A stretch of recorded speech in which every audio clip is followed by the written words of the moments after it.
Hello students, आज हमारी चर्चा का विषय है मध्ययुगीन राजनीतिक चिंतन की विशेषताएं। पाश्चात्य राजनीतिक चिंतन की बात जब हम करते हैं तो इसका काल विभाजन सामान्य रूप से 3 युगों में किया जाता है: प्राचीन युग, मध्य युग और आधुनिक युग।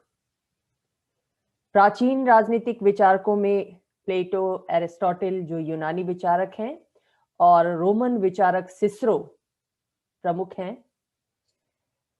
मध्य युग का काल निर्धारण विभिन्न विद्वानों द्वारा भिन्न भिन्न तरीके से किया गया है। इसमें मतभेद की स्थिति है। कुछ इतिहासकार तीसरी शताब्दी से लेकर सन 1000 तक के समय को मध्य युग मानते हैं, तो वहीं सामान्य रूप से 5वीं शताब्दी से 15वीं शताब्दी तक के समय को मध्य युग की संज्ञा दी जाती है।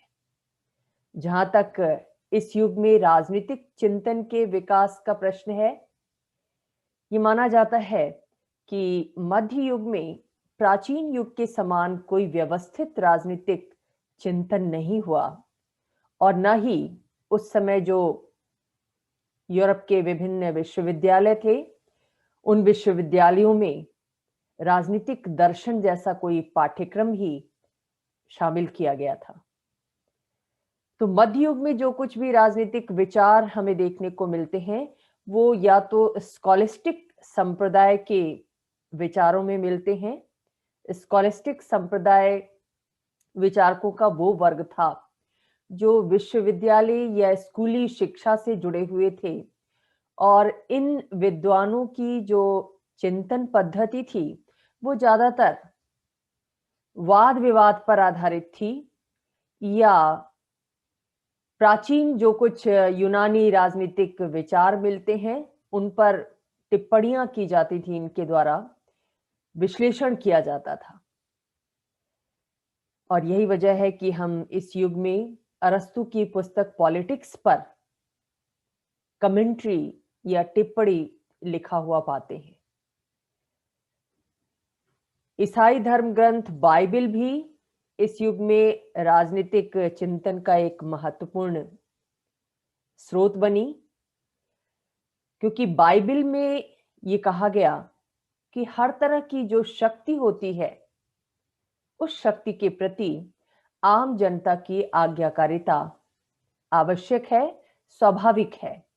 यानी हर व्यक्ति को शक्ति का, शक्तिधारी का सम्मान करना चाहिए, ऐसा बाइबल में यत्र तत्र उल्लेख मिलता है। इस युग के जो चिंतक थे, उन चिंतकों में saint Augustine, Thomas Aquinas, Marsilio of Padua और विलियम ऑफ ओकम जैसे विचारक थे। और इन विचारकों के विचार भी हम ये देखते हैं कि अरस्तु की पॉलिटिक्स और बाइबल के इर्द गिर्द घूमते हैं।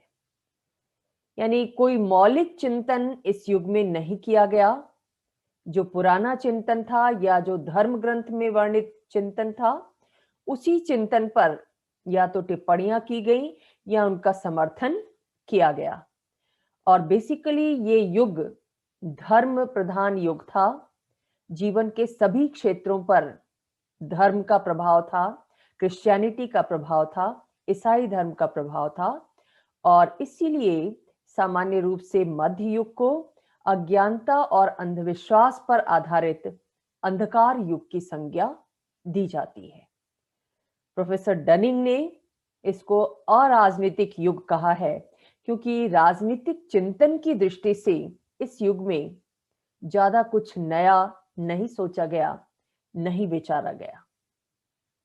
जो विचार आए भी सामने, वो सार्वजनिक परिस्थितियों के प्रति प्रतिक्रिया के रूप में थे। जब भी कोई घटना घटित होती थी सार्वजनिक जीवन में, जैसा कि हमेशा ही हर युग में होता रहता है, तो जब भी ऐसी कोई घटना घटित होती थी तो उस घटना के ऊपर विचार किया जाता था, और उन्हीं विचारों को राजनीतिक विचार के तहत संकलित किया गया।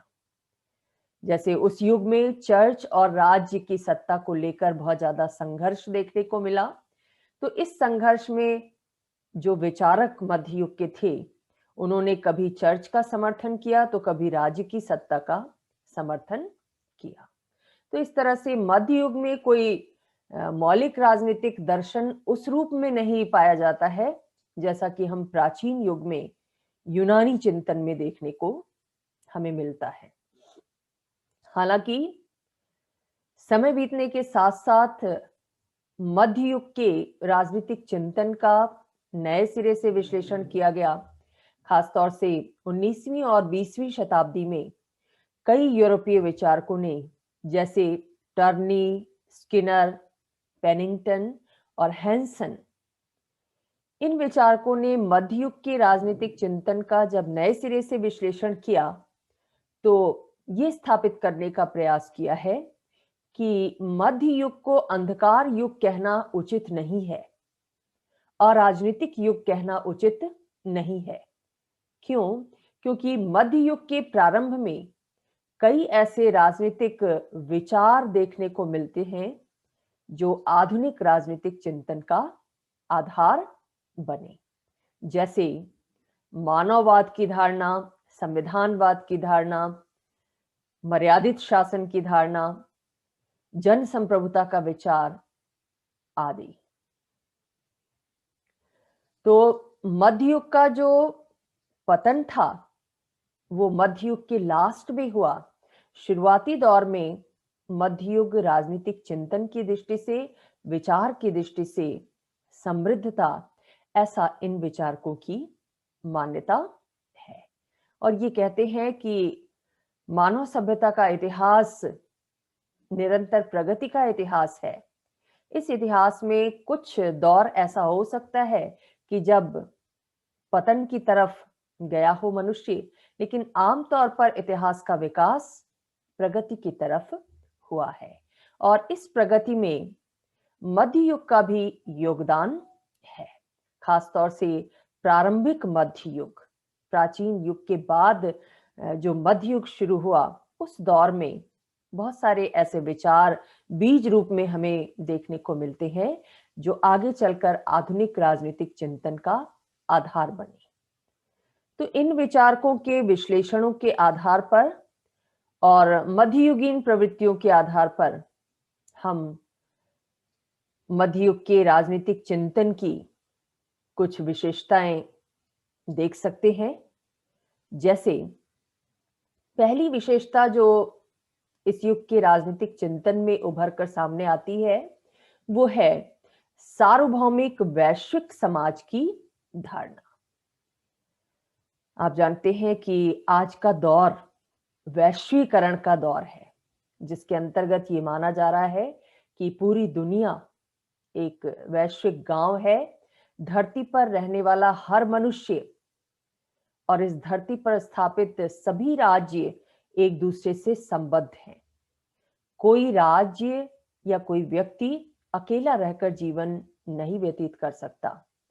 सभी अपने हितों के धागे से, अपनी रुचि के धागे से बंधे हुए हैं, एक दूसरे से कटकर नहीं रह सकते। और इस स्वाभाविक प्रवृत्ति को वैश्वीकरण की प्रक्रिया के माध्यम से एक व्यवस्थित रूप देने का प्रयत्न आधुनिक समय में किया जा रहा है। तो वैश्वीकरण की ये जो प्रवृत्ति है, या समूची दुनिया को एक इकाई के रूप में मानने की जो प्रवृत्ति है, सभी मनुष्यों को एक दूसरे से संबद्ध करने की जो प्रवृत्ति है, वो मध्य युग में भी विद्यमान थी।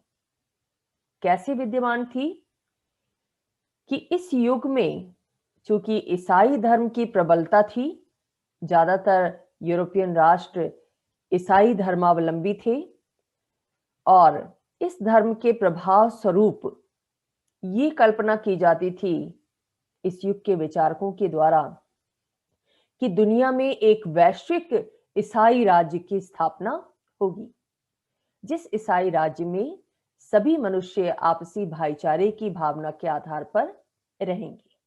और ऐसे राज्य को उन्होंने नाम दिया था रेस्पब्लिका क्रिस्टियाना, ये जो वैश्विक राज्य था उनकी कल्पना का, उस राज्य के दो पहलू थे, जैसा मध्ययुगीन विचारकों ने प्रतिपादित किया। ये दो पहलू थे धर्म और राज्य, यानी धार्मिक सत्ता और राजनीतिक सत्ता दोनों इस राज्य में निहित होंगी, ऐसा माना गया। और ये कहा गया कि ये जो दोनों क्षेत्र हैं, धर्म के और राजनीति के, इन दोनों का मूल स्रोत ईश्वर है। दोनों को सत्ता कहां से प्राप्त होती है? दोनों की सत्ता ईश्वर प्रदत्त है, किंतु इन दोनों सत्ताओं में धर्म की सत्ता और उस सत्ता का प्रयोग करने वाली जो धार्मिक संस्था थी, चर्च, उसकी सत्ता को महत्वपूर्ण माना गया। और ये कहा गया कि चर्च की सदस्यता प्राप्त करके ही कोई व्यक्ति राज्य द्वारा प्रदान की जाने वाली सुविधाओं का उपभोग कर सकता है। यानी इस युग में एक वैश्विक ईसाई राज्य की कल्पना की गई, जो धर्म के अनुसार संचालित होगा और जिस राज्य में राज्य सत्ता का प्रयोग धर्माधिकारियों की अनुमति से किया जाएगा। फिगिस ने इस विषय में लिखा कि उस समय चर्च ही राज्य था और लौकिक सत्ता चर्च की पुलिस मात्र थी। यानी स्पष्ट है कि धर्म की सत्ता की प्रबलता दिखाई देती है मध्य युग में, और इस धार्मिक सत्ता के माध्यम से ही एक सार्वभौमिक वैश्विक समाज की स्थापना की बात कही गई। ये जो वैश्विक समाज की धारणा थी, वही आज हम वैश्वीकरण के रूप में स्पष्ट रूप में दुनिया में क्रियाशील पाते हैं। दूसरी जो विशेषता हम देखते हैं मध्ययुग के राजनीतिक चिंतन की, वो ये है कि इस युग के चिंतन में चर्च की सर्वोच्चता स्थापित की गई। चूंकि सत्ता को लेकर चर्च और राज्य के मध्य एक लंबा संघर्ष इस युग में देखा गया, और इस संघर्ष में अल्टीमेटली विचारकों ने चर्च की सर्वोच्च सत्ता की स्थापना की। चर्च क्यों सर्वोच्च है, उसकी सत्ता राज्य की तुलना में कैसे उच्च है, इसको स्थापित करने के लिए दो सिद्धांत प्रस्तुत किए गए। प्रथम सिद्धांत दो तलवारों का सिद्धांत था और दूसरा सिद्धांत था सम्राट कॉन्स्टेंटाइन का दान पत्र। दो तलवारों के सिद्धांत के अंतर्गत ये कहा गया कि ईसाई धर्म के जो प्रवर्तक ईसा मसीह थे, उनके प्रमुख शिष्य थे संत पीटर, जिन्होंने रोमन चर्च की स्थापना की थी। तो इन संत पीटर ने रोम के चर्च के प्रधान पोप को दो तलवारें दी थी। संत पीटर ने पोप को दो तलवारें दी। पहली तलवार धार्मिक सत्ता की थी और दूसरी तलवार राजनीतिक सत्ता की थी। पोप ने धर्म सत्ता की तलवार तो अपने पास रख ली, और राज सत्ता की जो दूसरी तलवार थी, उस तलवार को जनता के हित में प्रयोग करने के लिए राजाओं को प्रदान कर दी। तो इससे क्या सिद्ध होता है कि चर्च मूल रूप से दोनों सत्ताओं का स्वामी है। प्रारंभ में धर्म की सत्ता भी उसके पास थी और राज्य की सत्ता भी उसके पास थी। चर्च के पदाधिकारी ने, यानी पोप ने, स्वेच्छा से अपनी राजनीतिक तलवार को, राजनीतिक सत्ता की तलवार को राजाओं को सौंपा। इसलिए राजा की जो सत्ता है वो चर्च द्वारा प्रदत्त है। इसलिए राजा का ये दायित्व बनता है, शासक का ये दायित्व बनता है कि वो चर्च के अधीन रहते हुए अपनी सत्ता का प्रयोग करे। दूसरा जो सिद्धांत दिया गया इस संबंध में वो था कॉन्स्टेंटाइन का दान पत्र। इस सिद्धांत के अनुसार क्या कहा गया कि सम्राट कॉन्स्टेंटाइन ने जब रोम के स्थान पर कुस्तुनतुनिया को अपनी राजधानी बनाया तो अपने पश्चिमी साम्राज्य का दान राजा को कर दिया और राजा को इस तरह से वो सत्ता प्राप्त हुई। हालांकि इस सत्ता का हस्तांतरण पोप के माध्यम से किया गया। पहले पोप को यह सत्ता दी गई और पोप ने फिर राजा को प्रदान किया। इस तरह से राजनीतिक सत्ता एक हस्तांतरित सत्ता है। ओरिजिनली मूल रूप में वो चर्च की सत्ता का भाग है। इसलिए चर्च की सत्ता प्रधान थी और प्रधान है। राजाओं को उसकी सत्ता का सम्मान करना चाहिए, अपनी सत्ता का प्रयोग चर्च की सत्ता के अधीन रहते हुए करना चाहिए, ऐसा स्थापित किया गया। हालांकि इसी मध्य युग में 13वीं शताब्दी में हम ये देखते हैं कि स्थिति में परिवर्तन होने लगा और राज सत्ता की चर्च से स्वतंत्रता की मांग की जाने लगी। इस संबंध में आवाजें उठने लगीं कि राजा को राज सत्ता के स्वतंत्रता पूर्वक प्रयोग करने की छूट होनी चाहिए, चर्च को उसमें दखलंदाजी नहीं देना चाहिए, धार्मिक सत्ता को उसमें दखल नहीं देना चाहिए। लेकिन सब मिलाकर हम ये देखते हैं कि मध्य युग का जो राजनीतिक चिंतन था उसमें सभी विचारकों ने किसी न किसी रूप में चर्च की सर्वोच्च सत्ता की स्थापना करने का प्रयास किया। इसकी एक वजह ये भी थी कि वो युग धर्म प्रधान युग था और ऐसी स्थिति में एकदम से धर्म के अगेंस्ट में जाकर कोई मौलिक राजनीतिक चिंतन या राजनीतिक सत्ता का फेवर करने की बात बहुत साहस का विषय थी और ये साहस हो सकता है उस युग के विचारकों में न रहा हो। इसलिए परिस्थितियों वश उन्होंने चर्च की सर्वोच्च सत्ता का प्रतिपादन किया अपने चिंतन के अंतर्गत। तीसरी जो विशेषता उस युग के राजनीतिक चिंतन में हमें देखने को मिलती है वो है सीमित राजतंत्र या सीमित सत्ता का प्रतिपादन। उस युग में प्राचीन युग की तरह ही राजतंत्र को सर्वोत्तम शासन व्यवस्था माना गया और उसकी वजह यह थी कि राजतंत्र को शासन में एकता स्थापित करने की दृष्टि से सर्वोत्तम शासन माना जाता है, क्योंकि सारे निर्णय एक ही राजा के द्वारा लिए जाते हैं। उसी के निर्देशानुसार सभी स्तरों पर आम जनता के द्वारा, अधिकारियों के द्वारा आदेशों का पालन किया जाता है। इससे शासन में एकता बनी रहती है, स्थिरता बनी रहती है।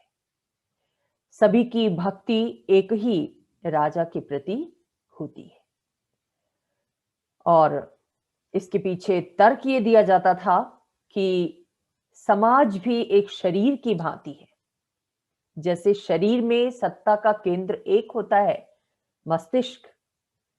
मस्तिष्क जैसा सोचता है, उसके अनुसार ही शरीर क्रियाशील होता है, शरीर के विभिन्न अंग कार्य करते हैं। वैसे ही समाज रूपी शरीर में सत्ता एक स्थान पर केंद्रित होनी चाहिए, एक व्यक्ति में केंद्रित होनी चाहिए, एक राजा में केंद्रित होनी चाहिए। हालांकि धर्म के प्रभाव स्वरूप कुछ विचारकों ने यह कहा कि सत्ता का ये केंद्र पोप होना चाहिए, राजा नहीं, जबकि कुछ विचारकों ने राजा को राजनीतिक सत्ता का केंद्र बिंदु माना। तो इस तरह से राजतंत्र को अन्य शासन व्यवस्थाओं की तुलना में स्थापित करने का प्रयास मध्य युग में किया गया।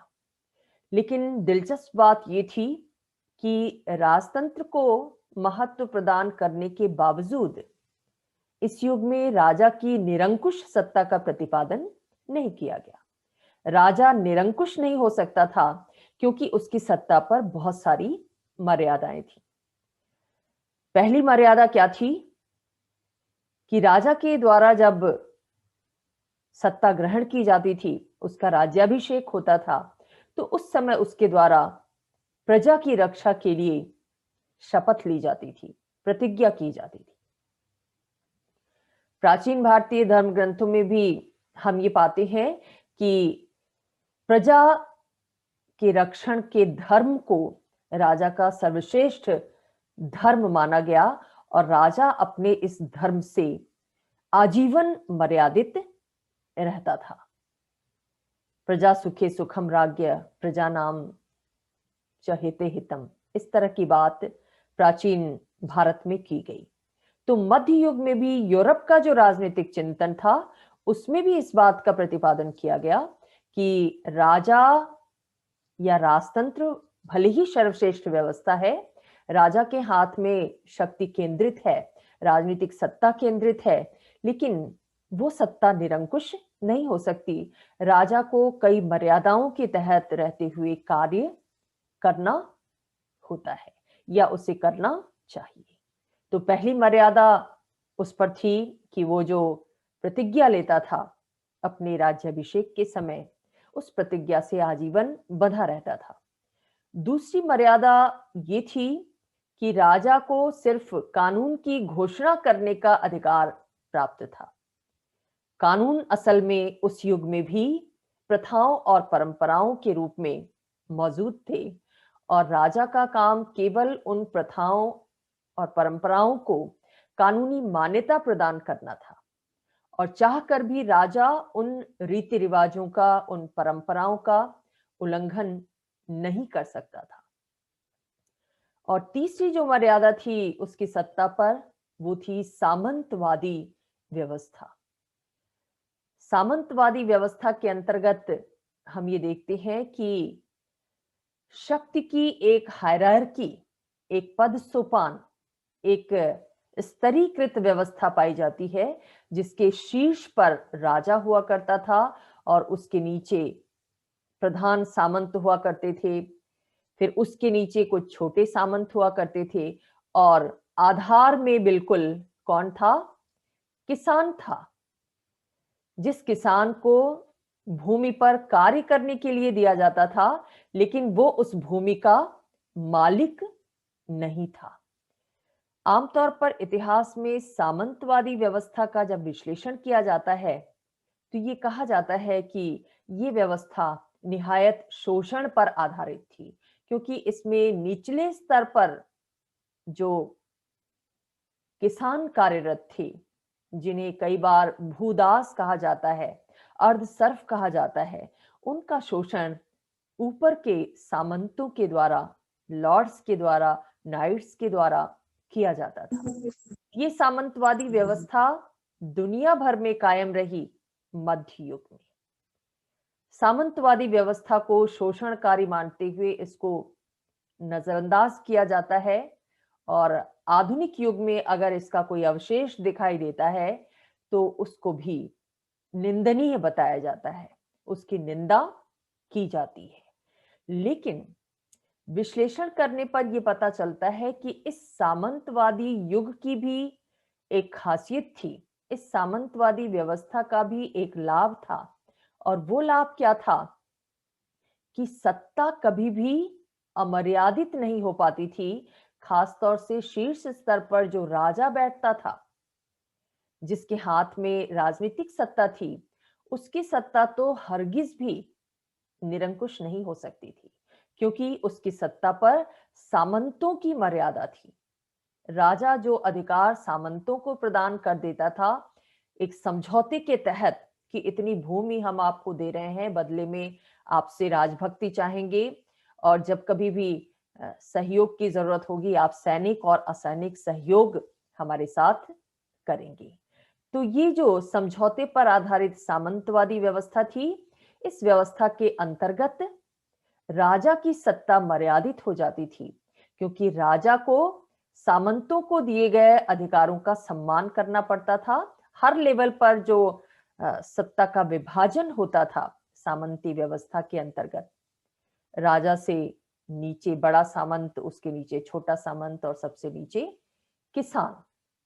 भूमिहीन किसान जो भूमि पर काम करते थे लेकिन भूमि के मालिक नहीं थे। तो इस व्यवस्था की विशेषता ये थी कि इस व्यवस्था में राजा को प्रजा की संपत्ति के विषय में उनके मौलिक अधिकारों को स्वीकार करना होता था। प्रजा की संपत्ति के अधिकार को स्वीकार करना होता था और किसी भी दशा में राजा उसका उल्लंघन नहीं कर सकता था। तो ऐसी स्थिति में ये जो सामंतवादी व्यवस्था मध्य युग में पाई जाती थी, इसके कारण भी राजा की सत्ता मर्यादित होती थी। आधुनिक युग में हम ये देखते हैं कि आज जब प्रजातंत्र दुनिया के विभिन्न देशों में एक प्रभावी राजनीतिक व्यवस्था के रूप में कायम है, तो यहां पर सीमित राज सत्ता के विचार को ही मान्यता प्रदान की जाती है। संविधानवादी शासन की बात कही जाती है कि राजा या शासक संविधान में वर्णित कानूनों के अधीन है, उसकी सत्ता अमर्यादित नहीं है। तो ये जो सीमित सत्ता का विचार आधुनिक युग में विकसित हुआ, प्रजातंत्री व्यवस्था में विकसित हुआ, ये विचार किसी न किसी रूप में मध्य युग में भी कायम था, राजा की मर्यादित सत्ता के रूप में। और इस संबंध में कैल्विन ने लिखा है कि मध्ययुगीन राजा यद्यपि पूर्ण सत्ता का स्वामी और अधिकारी था और उसके प्रयोगों के लिए किसी के प्रति उत्तरदायी नहीं था, फिर भी उसके अधिकार सीमित थे। वो एक निश्चित क्षेत्र में पूर्ण अधिकार रखता था, किंतु उसका अतिक्रमण करते ही अत्याचारी शासक बन जाता था और प्रजा को उसके विरुद्ध विद्रोह का पूरा अधिकार प्राप्त हो जाता था। यानी अगर कोई राजा इन मर्यादाओं का उल्लंघन करता था, परंपराओं का सम्मान नहीं करता था, सामंतवादी व्यवस्था का सम्मान नहीं करता था, या पद ग्रहण करते समय उसके द्वारा प्रजा की रक्षा की जो प्रतिज्ञा ली गई थी, उस प्रतिज्ञा का पालन नहीं करता था, तो ऐसी स्थिति में प्रजा के द्वारा ऐसे राजा के विरुद्ध विद्रोह कर दिया जाता था। ये मध्य युग में भी हमें देखने को मिलता है। अगली विशेषता मध्ययुगीन राजनीतिक चिंतन की प्रतिनिधि शासन के विचार के रूप में दिखाई देती है। हालांकि प्रतिनिधि शासन को आधुनिक लोकतंत्र की विशेषता माना जाता है और मध्य युग में जैसा आपने देखा, राजतंत्र को सर्वोत्तम शासन व्यवस्था माना गया। लेकिन राजतंत्र को सर्वोत्तम शासन व्यवस्था मानने के बावजूद मध्य युग में हम देखते हैं कि प्रतिनिधि शासन के भी बीज दिखाई देते हैं।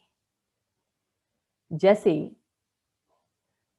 ये जो प्रतिनिधित्व का सिद्धांत हमें आधुनिक युग में देखने को मिलता है, वो उस युग में धार्मिक और राजनीतिक दोनों ही क्षेत्रों में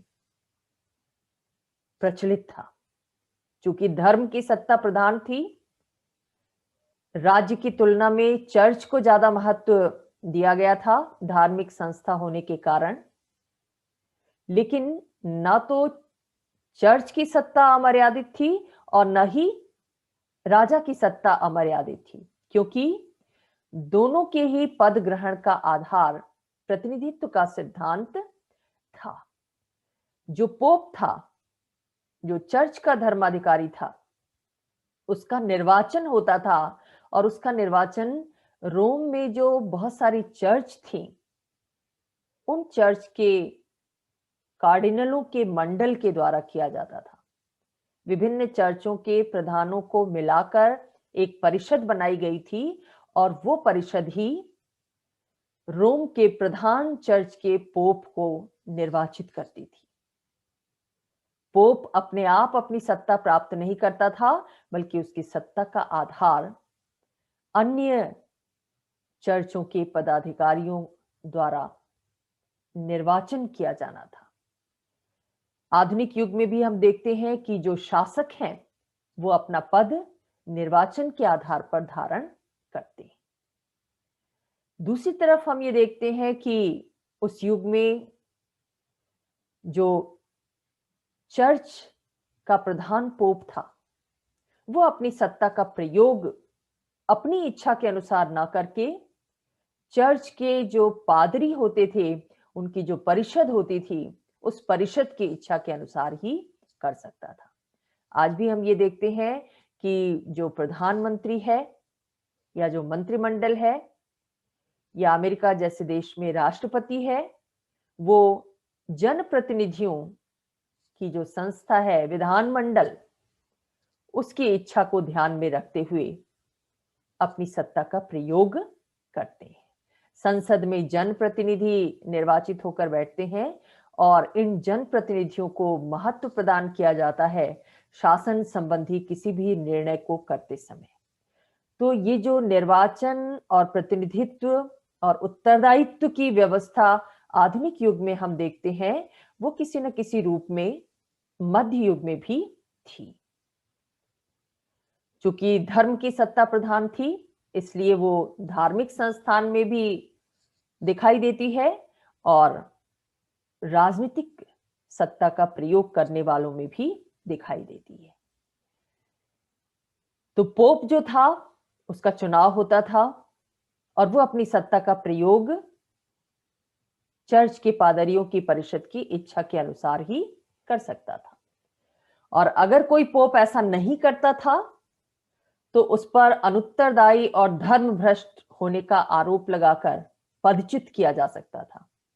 आज भी सांसद सरकार के किसी भी मेंबर को, चाहे वो प्रधानमंत्री हो या मंत्रिमंडल का कोई अन्य सदस्य हो या अमेरिका जैसे देश का राष्ट्रपति हो, उसको भी पद से हटाने का अधिकार रखते हैं भ्रष्ट आचरण के आधार पर। अमेरिका में महाभियोग की प्रक्रिया के आधार पर राष्ट्रपति को हटाया जा सकता है और ब्रिटेन और भारत जैसे देश में अविश्वास प्रस्ताव के माध्यम से सांसद प्रधानमंत्री और मंत्रिपरिषद को उसके पद से हटा सकते हैं। तो इस प्रक्रिया के माध्यम से कार्यपालिका को या शासकों को उत्तरदायी बनाया जाता है, जवाबदेह बनाया जाता है। किसके प्रति? जनप्रतिनिधियों के प्रति। तो ये जो उत्तरदायित्व का भाव आज हमें देखने को मिलता है, वो मध्य युग में भी था, क्योंकि वहां भी चर्च के पादरियों को इस बात का अधिकार था कि प्रधान पोप, रोम की चर्च प्रधान चर्च थी और उसका जो पोप था वो दुनिया भर के ईसाइयों के लिए एक धर्म गुरु का कार्य करता था, उसका सम्मान था। लेकिन वो पोप भी अन्य चर्चों के पदाधिकारियों की इच्छा का उल्लंघन नहीं कर सकता था, भ्रष्ट तरीके से आचरण नहीं कर सकता था, क्योंकि उसका चुनाव इन पादरियों के द्वारा ही किया जाता था। और अगर इन पादरियों को ऐसा लगता था कि पोप के द्वारा उनकी इच्छा का सम्मान नहीं किया जा रहा है, तो ऐसी स्थिति में धर्म भ्रष्ट होने का आरोप लगाकर उसको वो पद से हटा सकते थे और उसके स्थान पर नए पोप का चुनाव कर सकते थे। तो प्रतिनिधित्व की, उत्तरदायित्व की और निर्वाचन की जो व्यवस्था आधुनिक जनतंत्र में हमें देखने को मिलती है, वो मध्य युग में भी विद्यमान थी। राजनीतिक क्षेत्र में भी ये देखने को मिलती है, क्योंकि सम्राट का निर्वाचन होता था उस युग में भी, और उसका निर्वाचन जो प्रतिनिधि करते थे वो जनता से संबंध रखते थे। और ये जो प्रतिनिधित्व का विचार मध्य युग में, मध्ययुगीन यूरोप में देखने को मिलता है, उस विचार को टेउटोनिक लोग लाए थे अपने साथ। वो टेउटोनिक लोग जिन्होंने रोम पर आक्रमण करके उसके साम्राज्य को ध्वस्त कर दिया था और वहां पर अपना शासन स्थापित किया था। टेउटोनिक लोगों की परंपरा में प्रतिनिधित्व की बात थी, इसलिए इन लोगों के द्वारा प्रतिनिधि शासन का पोषण किया गया था। और ये जो प्रतिनिधित्व का विचार है, ये मध्ययुगीन विचारकों जैसे मार्सिलियो ऑफ पाडुआ, निकोलस और विलियम ऑफ ओकम आदि के द्वारा अपने विचारों के माध्यम से इस सिद्धांत का समर्थन किया गया। मार्सिलियो का विचार क्या था कि जनता को या तो प्रत्यक्ष रूप से शासन संचालन में भाग लेना चाहिए या अपना ये अधिकार अपने प्रतिनिधियों के माध्यम से प्रयोग में लाना चाहिए। और अगर राजा जन इच्छा के अनुसार काम ना करे तो उसको उसके पद से हटाया भी जा सकता है। इसके साथ साथ जन संप्रभुता का विचार भी मध्य युग में दिखाई देता है। हालांकि ये भी एक आधुनिक विचार है और मध्य युग में ये इस रूप में विद्यमान था कि ये माना जाता था कि भले ही राजा को सत्ता ईश्वरीय संस्था से प्राप्त होती है, चर्च से प्राप्त होती है। आपने देखा 2 तलवारों का सिद्धांत प्रतिपादित किया गया, कॉन्स्टेंटाइन का दानपत्र का सिद्धांत प्रतिपादित किया गया, जिसके माध्यम से ये बताने की कोशिश की गई कि मौलिक रूप से चर्च के हाथ में ही धर्म की सत्ता भी थी और राजा की सत्ता भी थी। वो तो परिस्थितियों वश चर्च ने अपनी राजनीतिक सत्ता को राजा को सुपुर्द कर दिया, लेकिन और राजा को जब ये सत्ता सुपुर्द की गई तो ये माना गया कि राजा ईश्वर का प्रतिनिधि है, क्योंकि ईश्वरीय संस्था ने उसको शासन करने का अधिकार सौंपा है। लेकिन इस विचार के प्रतिपादन के बावजूद शासन को जनता की इच्छा पर आधारित बताया गया और ये कहा गया कि राजा को समाज की परंपराओं का ध्यान रखना चाहिए और जनता की संपत्ति का हरण नहीं करना चाहिए। मार्सिलियो ने कहा कि राजा को जनता के निर्देशों के अनुसार ही कार्य करना चाहिए और जनप्रतिनिधियों का सम्मान करना चाहिए। तो इस तरह से जन संप्रभुता का विचार जो आधुनिक लोकतंत्र का आधार है वो मध्य युग में भी दिखाई देता है। लास्टली मध्य युग में हम समूह की धारणा भी देखते हैं। समूह की धारणा पर बल दिया गया, यानी व्यक्ति की तुलना में समूह को ज्यादा महत्वपूर्ण बताया गया। आधुनिक जो उदारवाद हम देखते हैं, उस उदारवादी विचारधारा के अंतर्गत, उस उदारवादी लोकतंत्र के अंतर्गत व्यक्ति को प्रमुख माना जाता है, उसके अधिकारों को प्रमुख माना जाता है। लेकिन मध्य युग में व्यक्ति की तुलना में समूह को ज्यादा महत्व दिया गया और ये कहा गया कि समूह से अलग रहकर व्यक्ति को कोई अधिकार प्राप्त नहीं हो सकते। व्यक्ति की जो भी आवश्यकताएं हैं, जो भी आकांक्षाएं हैं, उनकी पूर्ति समुदाय में रहकर ही हो सकती है।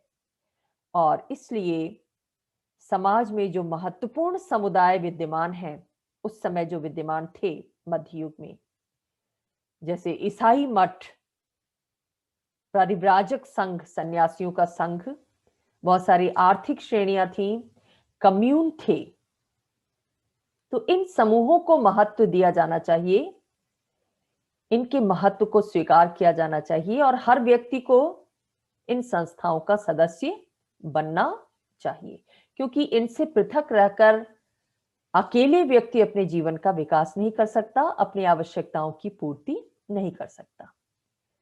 समसामयिक दौर में कई नई विचारधाराएं सामने आई हैं, जैसे समुदायवादी विचारधारा, बहुसंस्कृतिवादी विचारधारा। एक अप्रोच है, एक दृष्टिकोण है विचार का, जिसमें ये प्रतिपादित किया गया कि व्यक्ति के अधिकारों के स्थान पर समूह के अधिकारों को स्वीकार किया जाना चाहिए, क्योंकि व्यक्ति जो कुछ होता है, जो कुछ बनता है अपने जीवन में, उसमें उसको बनाने में, उसके व्यक्तित्व का गठन करने में, उसके मूल्यों को निर्धारित करने में उस समूह का, उस समुदाय का बहुत बड़ा रोल होता है, जिसका वो सदस्य होता है। तो इस तरह हम ये कह सकते हैं कि मध्य युग में जो समूह का विचार था, उसने ही इन नई विचारधाराओं को प्रेरित किया, उनके लिए एक आधार भूमि तैयार की। साथ ही निगम के सिद्धांत की प्रबलता हमें मध्य युग में देखने को मिलती है, क्योंकि मध्य युग में सामूहिक जीवन को प्रधान माना गया था और उसको प्रधान मानते हुए समुदायों के महत्व को प्रतिपादित किया गया था। यहां पर यह माना गया कि मनुष्य का जो आध्यात्मिक जीवन है या लौकिक जीवन है, सांसारिक जीवन है, उस सांसारिक जीवन में हर व्यक्ति उन्नति तभी कर सकता है या आध्यात्मिक दृष्टि से जो लक्ष्य उसके सामने है, उस लक्ष्य की प्राप्ति वो तभी कर सकता है जब इन कार्यों को संपादित करने वाली संस्थाओं को स्वतंत्रता प्रदान की जाए। यानी आध्यात्मिक कार्यों को अगर ईसाई संघ के द्वारा प्रतिपादित किया जाता है तो ईसाई संघ को अपने क्षेत्र में पूरी स्वतंत्रता मिलनी चाहिए। अगर विश्वविद्यालयों के द्वारा शिक्षण का कार्य किया जाता है तो इन विश्वविद्यालयों को अपने कार्य क्षेत्र में पूरी स्वतंत्रता मिलनी चाहिए। नगर के द्वारा अगर लोकल समस्याओं के समाधान का कार्य किया जाता है, स्थानीय सुविधाओं की आपूर्ति की जाती है, तो उसको ऐसा करने की स्वतंत्रता होनी चाहिए, छूट होनी चाहिए, उस पर अनावश्यक नियंत्रण नहीं होना चाहिए। कोई हस्तक्षेप राजनीतिक सत्ता के द्वारा खास तौर से नहीं किया जाना चाहिए। तो जब कोई समुदाय, जब कोई संघ, वेल ऑर्गेनाइज संघ, अच्छी तरह से संगठित संघ स्वायत्तता पूर्वक अपने प्रदत्त कार्यों को संपन्न करता है, तो ऐसे समुदाय को निगम के रूप में परिभाषित किया जाता है। आधुनिक युग में हम देखते हैं कि ये जो निगम का विचार था मध्य युग का, वो स्वैच्छिक संगठनों के रूप में हमें दिखाई देता है, क्योंकि आज बहुत सारे ऐसे सरकार से पृथक गैर सरकारी संगठन विकसित हो रहे हैं जो विभिन्न क्षेत्रों में विभिन्न उद्देश्यों को लेकर चलते हैं और उन उद्देश्यों की पूर्ति के लिए स्वतंत्रता पूर्वक कार्य करते हैं। राज्य के हस्तक्षेप से, सरकार के अनावश्यक हस्तक्षेप से मुक्त होते हैं, क्योंकि ऐसा माना जाता है कि स्वैच्छिक रूप से भी जो कार्य इन संगठनों के द्वारा किया जाएगा वो राज्य द्वारा किए गए कार्य से कहीं ज्यादा बेहतर होगा। समाज की भलाई इन स्वैच्छिक संगठनों के विकास में निहित है, ऐसा आज माना जा रहा है। तो ये जो धारणा है स्वैच्छिक संगठनों की, ये मध्य युग के निगम के विचार का ही आधुनिक रूप है। तो इस तरह से मध्ययुगीन राजनीतिक चिंतन में बहुत सारे ऐसे विचार बीज रूप में हमें देखने को मिलते हैं जो आधुनिक राजनीतिक चिंतन का, आधुनिक राजनीतिक व्यवस्था का, आधुनिक समाज का आधार बने।